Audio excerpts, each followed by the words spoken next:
Welcome back, courtside here at Staples Center. I'm Joe Morgan with Sporting News. Here with Sabrina Merchant.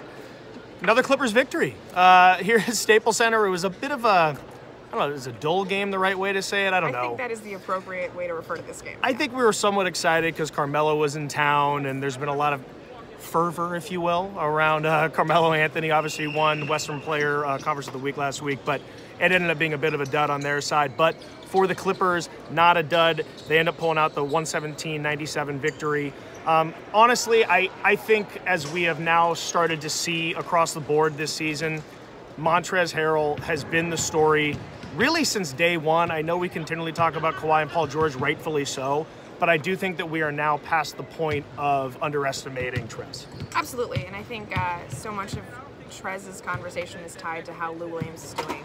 But Trez has become such an impressive isolation scorer this season, just capable of running the offense on his own. You know, Lou Williams didn't have a particularly impressive offensive night. I think he ended up with 9 points today. Yep. Trez led the team with 26.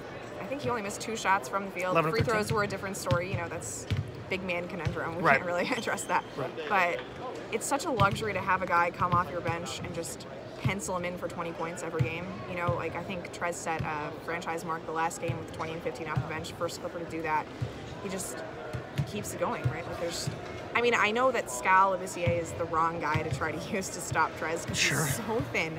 But I mean, I'm having a hard time figuring out what is the right guy to stop Trez. And I can't come up with it myself.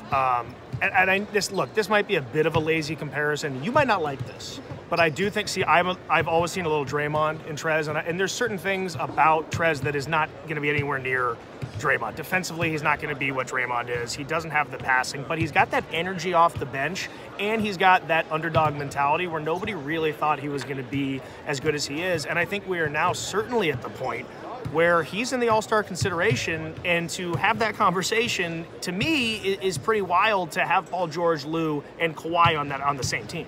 Yeah, I wouldn't put All-Star on the list yet, but I do think he's as strong of a six-man consideration as Lou Williams is. Like, I don't think it's a runaway.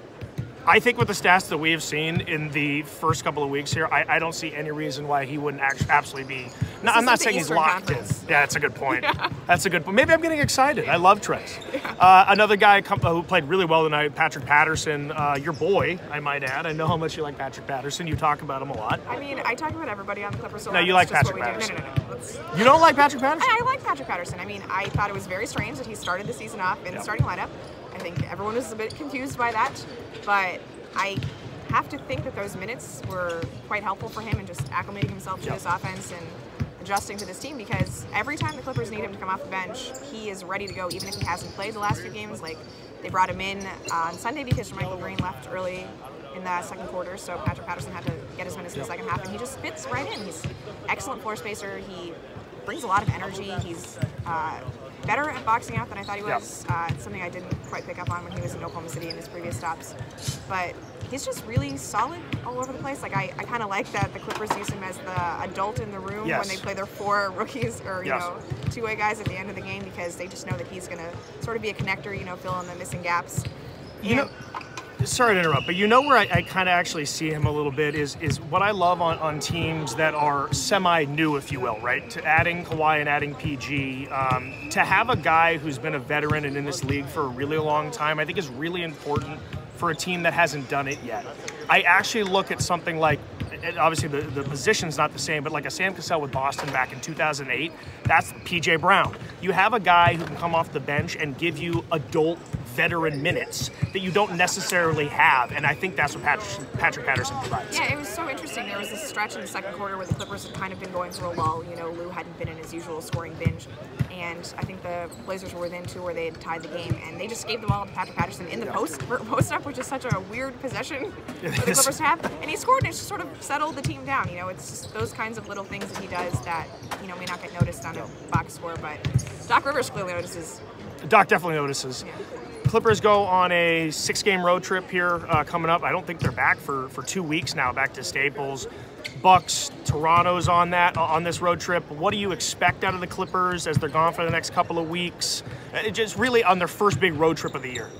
So I'm really excited to watch against Milwaukee because they have 3 days in between today and that game, which is on Friday, national TV game. Hopefully we get Kawhi and Paul George because it was a bit of a downer not to have either of them against Giannis the first time the two teams played. Toronto I'm really looking forward to. Just love ring nights. Those are always fun.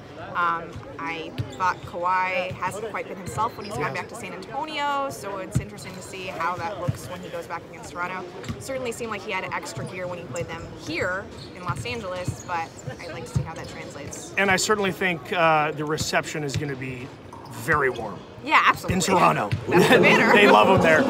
Clippers pull off another one, 117-97. They improved to 16-6. We'll see you guys in 2 weeks. Take care, guys.